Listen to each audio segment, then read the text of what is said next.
Today is May 1st, 1992.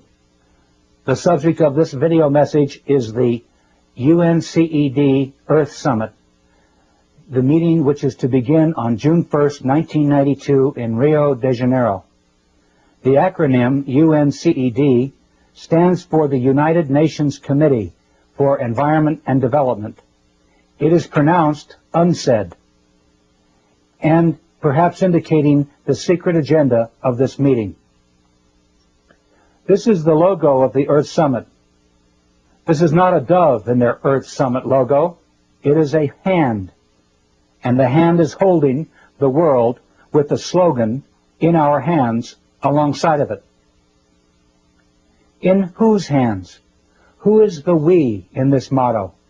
The hands of the world order. These elitists convened this UNCED meeting in the first place, and for a bad purpose. This video will show strong evidence that the persons running the UNCED Earth Summit are actually setting a net to place the power over the Earth and its peoples into their hands.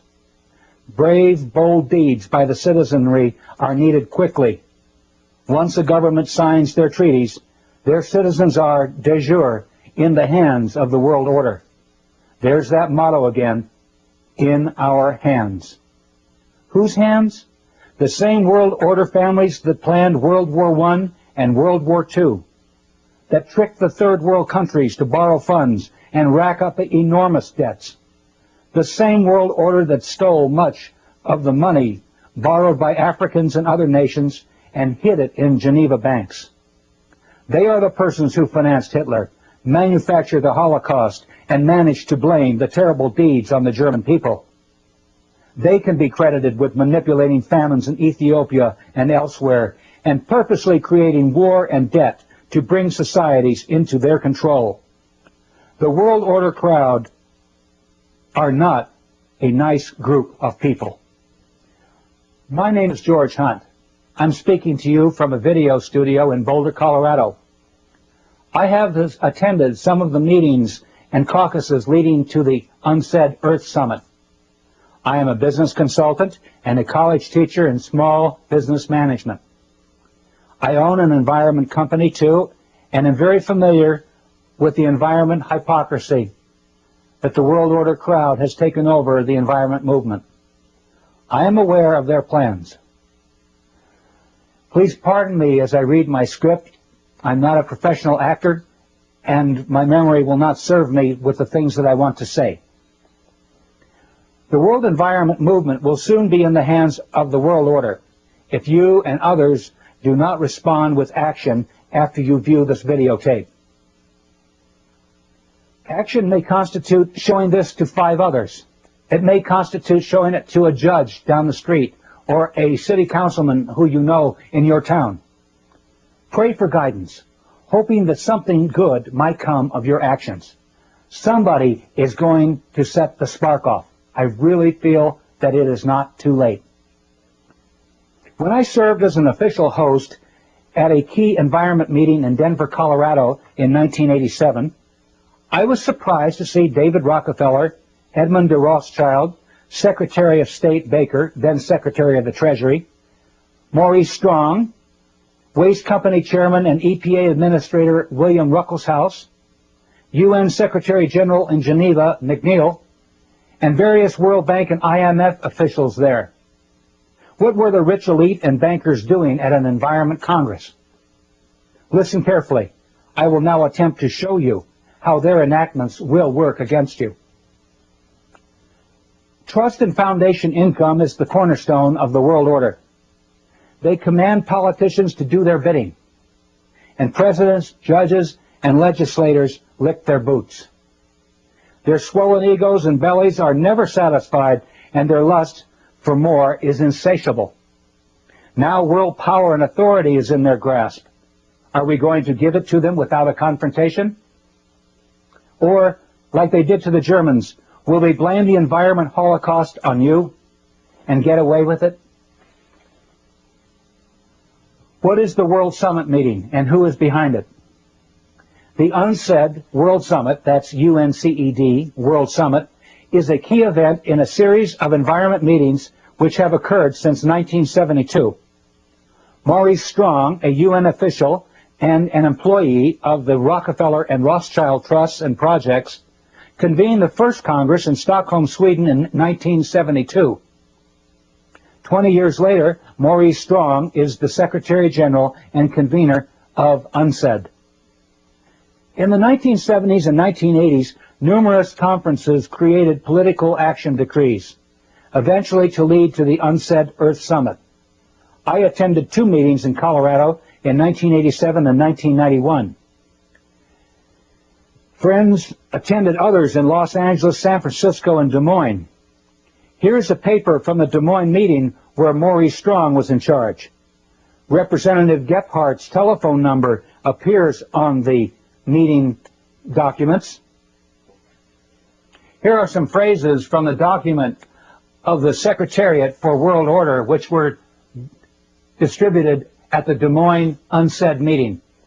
We are the living sponsors of the great Cecil Rhodes' will of 1877, in which Rhodes devoted his fortune to the extension of British rule throughout the world and colonization by British subjects of the entire continent of Africa, the Holy Land, the valley of the Euphrates, the islands of Cyprus and Candia, the whole of South America, the islands of the Pacific not heretofore possessed by Great Britain, the whole of the Malay archipelago, the seaboard of China and Japan, the ultimate recovery of the United States of America as an integral part of the British Empire.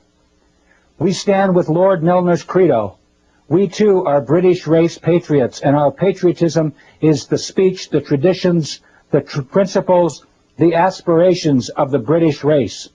Do you fear to take this stand at the very last moment when this purpose can be realized? Do you not see that failure now is to be pulled down by the billions of Lilliputians of lesser race who care little or nothing for the Anglo-Saxon system? Copies of this document are distributed to you with this videotape. At the Fourth World Congress meeting in 1987, some other bad remarks about common people were made. I'm going to play them for you now. For instance, here is David Lang, a Montreal international investment banker, one of their pack, decreeing that these environment and economic activities of the world order not be shared with the public. He calls us cannon fodder. Listen to this. I suggest, therefore, that this be solved not through a democratic process. That would take too long and devour far too much of the funds to educate the cannon fodder, unfortunately, which populates the earth. We have to take almost an elitist program that we can see beyond our swollen bellies and look to the future in time frames and in results which are not easily understood or which can be, with intellectual honesty, be reduced down to some kind of simplistic definition.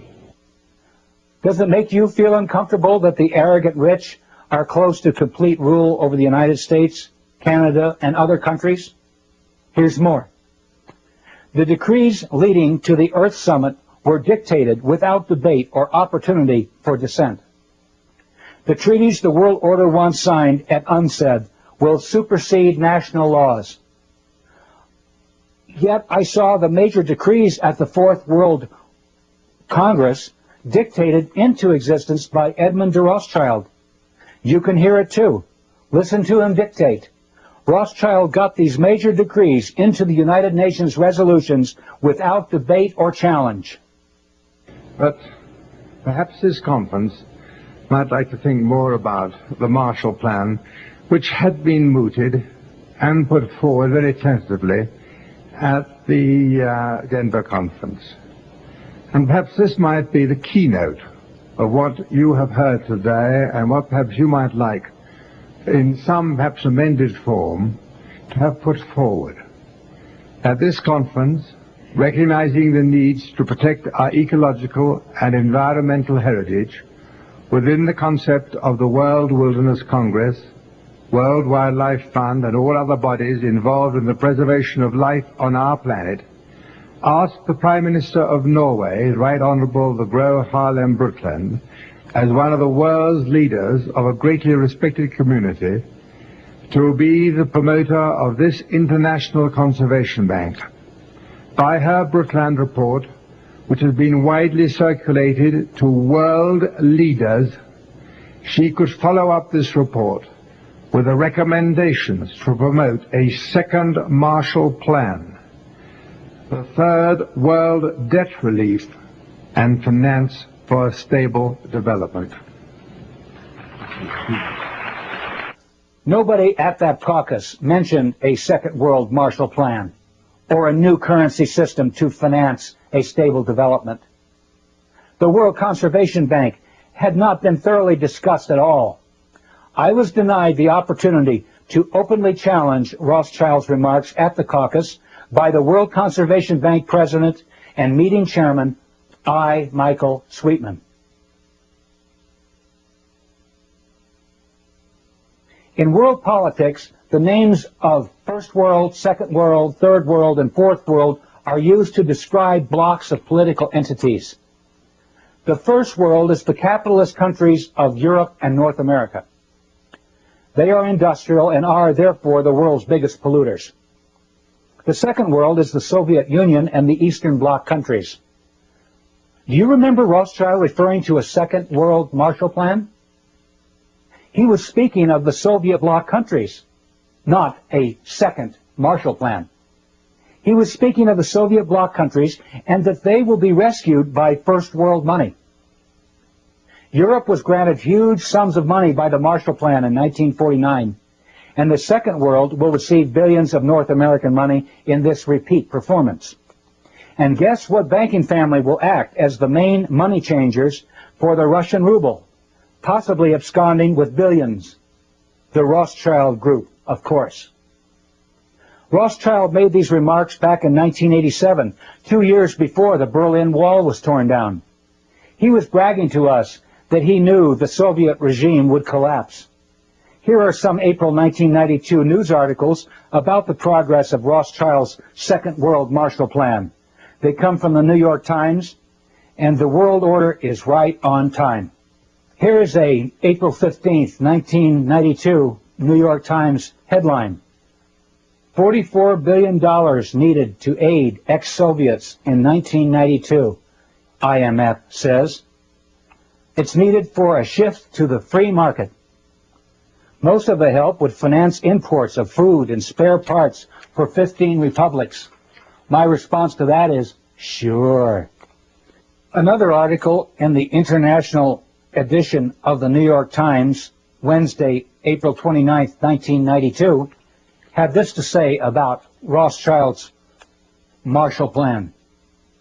Although there has been much talk about building a new political order in the post-Cold War world, the events here in the last few days make clear that a new economic order is also rapidly emerging. Washington cannot bankroll a Marshall Plan for the former Soviet republics because the task is so enormous and because the American economy is debt-ridden and no longer so dominant. That is why Washington has asked the IMF to run the rescue operations, which are expected to cost $44 billion this year. Well, Rothschild really called it, didn't he? Soon after these remarks were made, the Rothschilds reopened the Rothschild Bank in Frankfurt, Germany, after 50 years of closure. They are now conveniently available to stabilize the Russian ruble with money from the West. Question: do we really want to send North American money abroad so the Rothschilds can make multi-billion-dollar windfalls on the currency trades? Let's talk about the Third World now. The Third World are those countries who have emerged since World War II. Young and easily fooled, the World Bank under Robert S. McNamara played bad tricks on them, spiriting billions of loan dollars back to Swiss bank accounts through fictitious African addresses. They now owe $1.5 trillion to the world banking system with nothing to show for it except poverty and cruel loan collections. Maurice Strong has suggested an ominous scenario at the UNCED meeting, which could break out if his words are to be believed. He says in this article in West Magazine that a fight may erupt between the first world polluters and the third world poor. Here is how he describes it. Each year, he explains as background to the telling of his novel's plot, the World Economic Forum convenes in Davos, Switzerland. Over 1,000 CEOs, prime ministers, finance ministers, and leading academics gather in February to attend meetings and set economic agendas for the year ahead.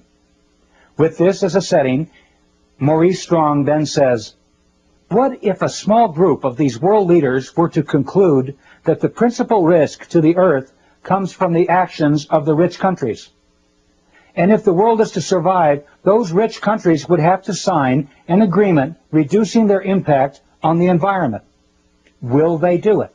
He's really talking about the UNCED meeting. And Strong, driving as I take notes, looks at me.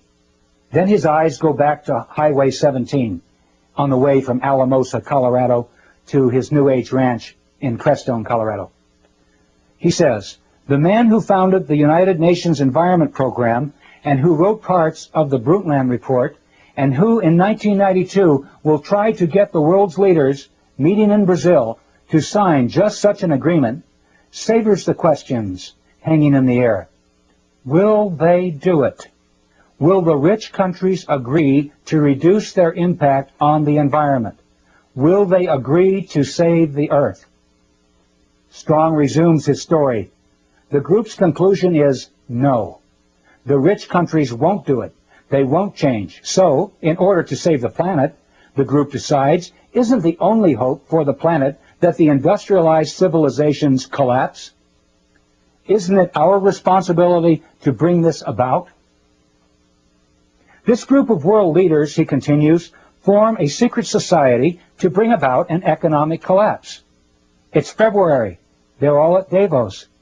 These aren't terrorists. They're world leaders. They have positioned themselves in the world's commodity and stock markets. They've engineered, using their access to stock exchanges and computers and gold supplies, a panic. Then they prevent the world stock market from closing.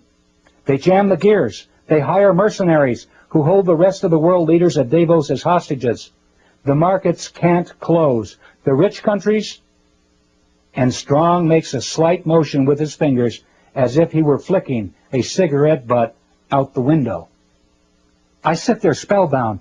This is not any storyteller talking. This is Maurice Strong.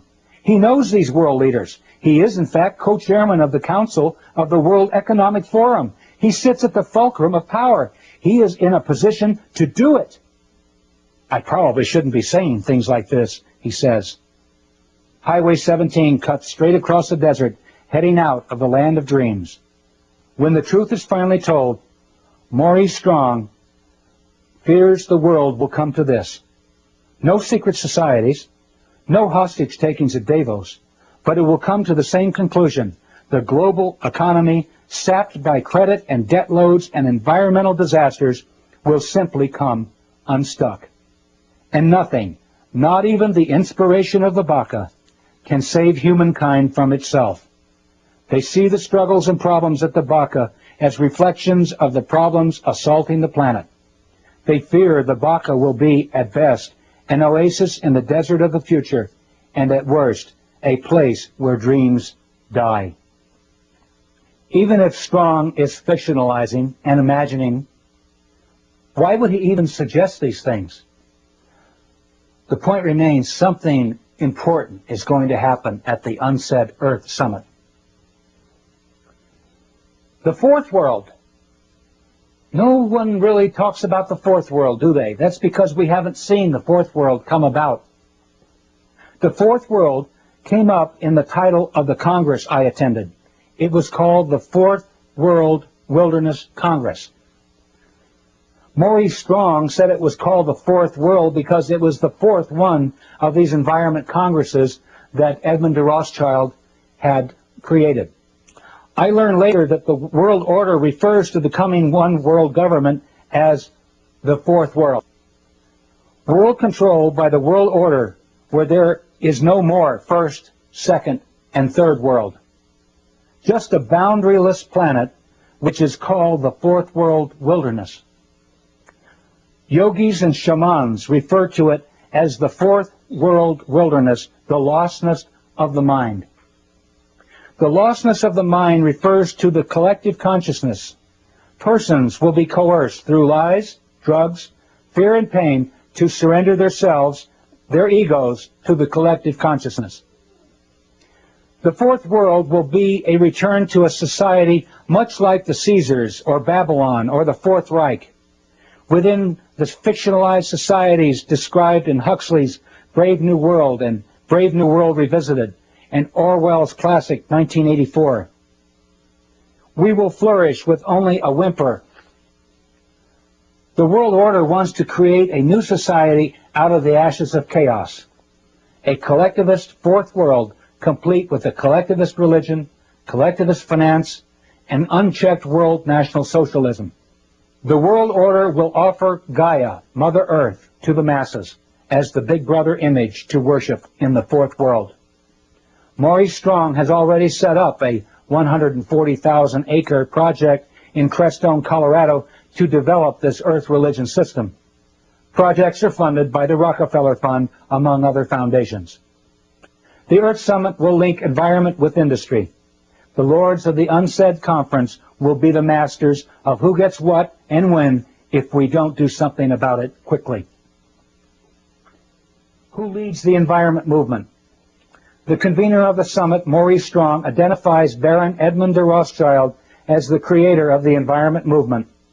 Here are his own words describing Rothschild as the positive synthesis of environment on the one hand and growth and development on the other. Listen carefully as Maurice Strong introduces Baron de Rothschild. So there is no better person. He epitomizes in his own life that positive synthesis between environment, conservation on the one hand and economics on the other. And I'm just delighted to have this opportunity of introducing to you Edmund de Rothschild.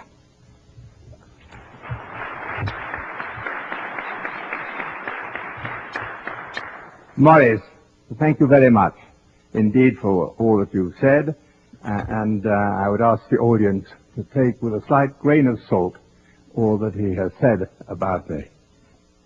Rothschild is the positive synthesis of environment on the one hand, that's the thesis, and growth and development on the other, that's the antithesis. He very clearly admits that the Rothschild combination, including the Rockefellers and most world capitalists, aim to control the environment and development movement as the synthesis.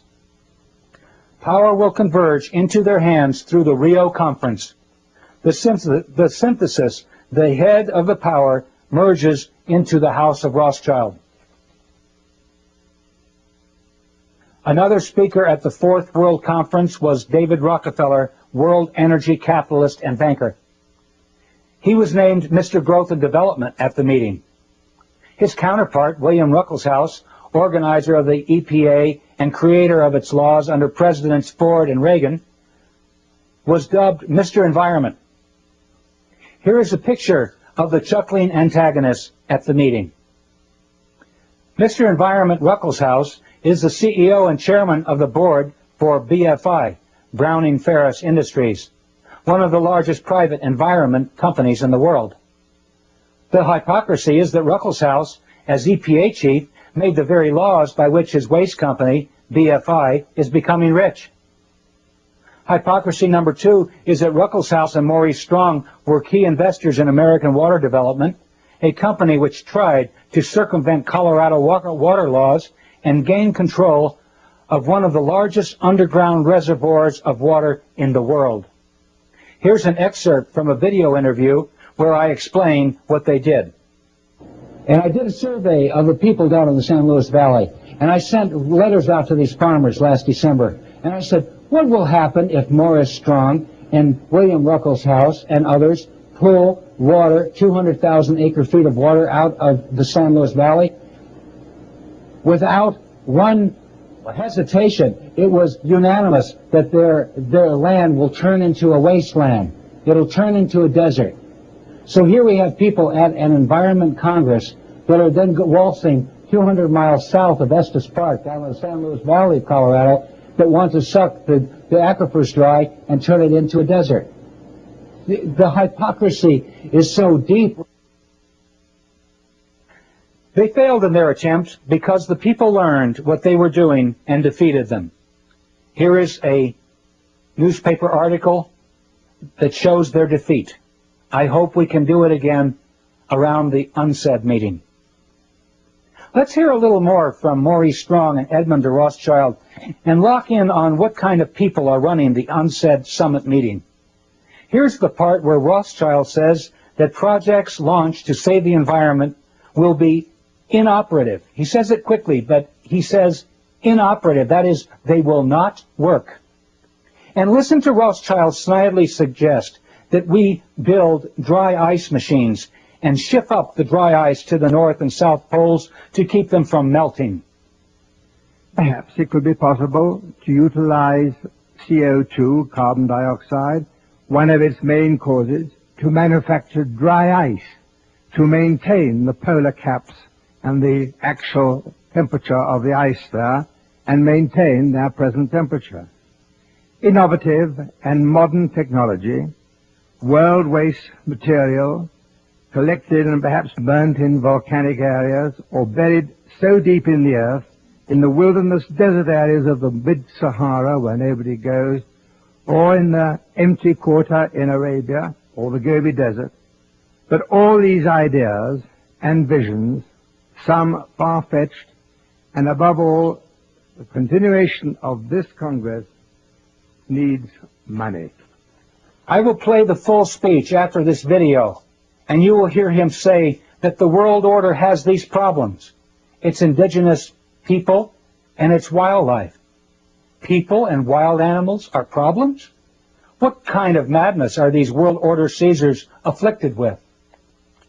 I hope I have given you enough information to expose the designs of the world order crowd. They hope to run the lives of people for generations to come. They are the same crowd who created a Hitler, arranged the assassination of Lincoln and Kennedy, and have indicated elsewhere that they want to drastically reduce the population of the world to make environment and development more sustainable. Please quickly carry the truth to others. This video has photocopy exhibits accompanying it too, and you can make unaltered copies of this videotape as much as you please. Large quantities can be ordered at $8 a piece, including photocopied materials, plus postage, until July 4th, 1992. Send your orders and checks to this address. If you want to talk, I will call you collect. So send me your phone number. The light of freedom is going out throughout the world. You know who the culprits are now. It may not be too late to educate key people who can't stop them. And you, watching this videotape, are one of the sparks that may ignite the countryside into flames of indignation against these people.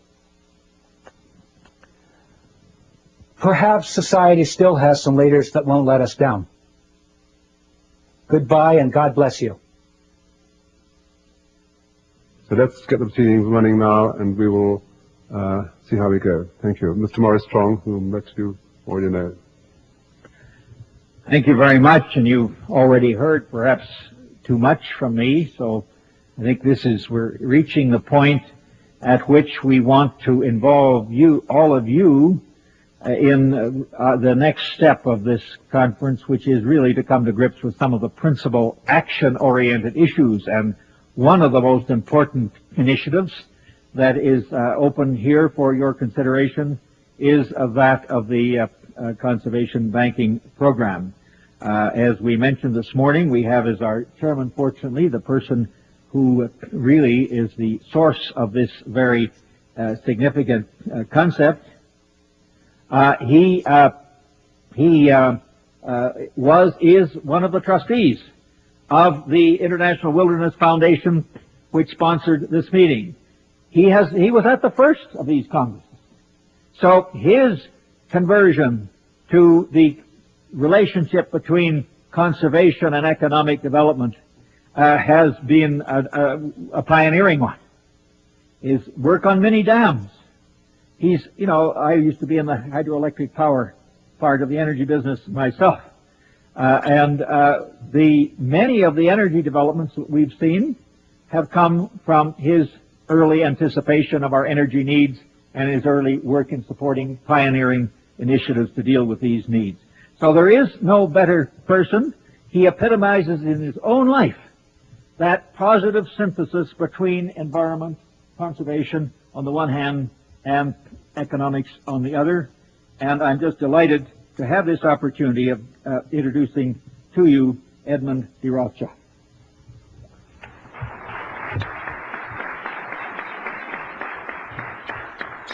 Morris, thank you very much indeed for all that you've said, and I would ask the audience to take with a slight grain of salt all that he has said about me. And I want to start there a little bit of my talk to you on a somewhat different vein. You see, in order to further the ideals of the world wilderness concept and to prevent the concept and this concept just to remain an ideal, it is of paramount importance to find ways and means of finding and promoting its rationale. There are these ways and means of putting this concept into effect and overcoming or minimizing some of the problems set out by the speakers in this Congress, such as pollution, prevention of acid rain, waste disposal.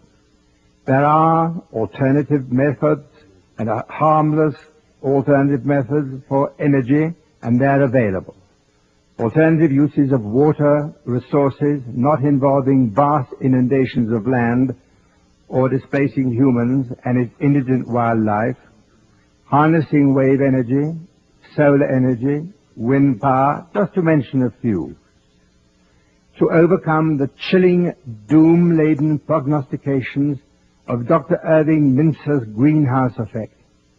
Perhaps it could be possible to utilize CO2, carbon dioxide, one of its main causes, to manufacture dry ice, to maintain the polar caps and the actual temperature of the ice there, and maintain their present temperature.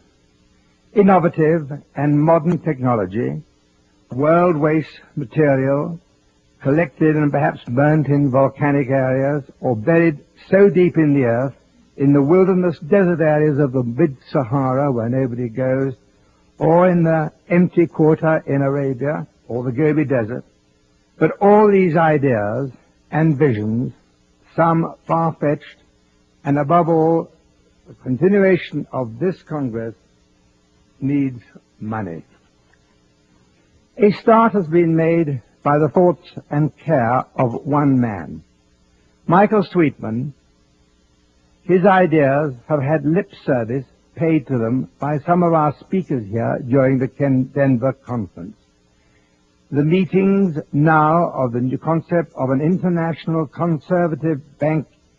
conservation banking program involves all sectors of the human community. Governmental and intergovernmental agencies, the public and private agencies, large charitable foundations, as well as ordinary individuals worldwide. Michael Sweetman has written the foreword to this concept. Its final form will no doubt be altered, watered down, or widened. But this convention must put forward this charter. And with the collective wisdom available here today, the charter can be enhanced, embracing those who have given their thoughts in the Denver Public Forum. By thinking forward as to how to reach out to the public at large, to every corporate entity throughout the world, to put aside, hopefully tax-free, a part of their profits to fund our ecological and environmental protection. Ladies and gentlemen, every country has its own problems, its indigenous peoples and its wildlife. This International Conservation Bank must know no frontiers, no boundaries. Its funds must be used constructively and not to be challenged into greedy hands or weapons of destruction. I hesitate to link this bank with world wilderness, but I would like to link it with our survival as a human race.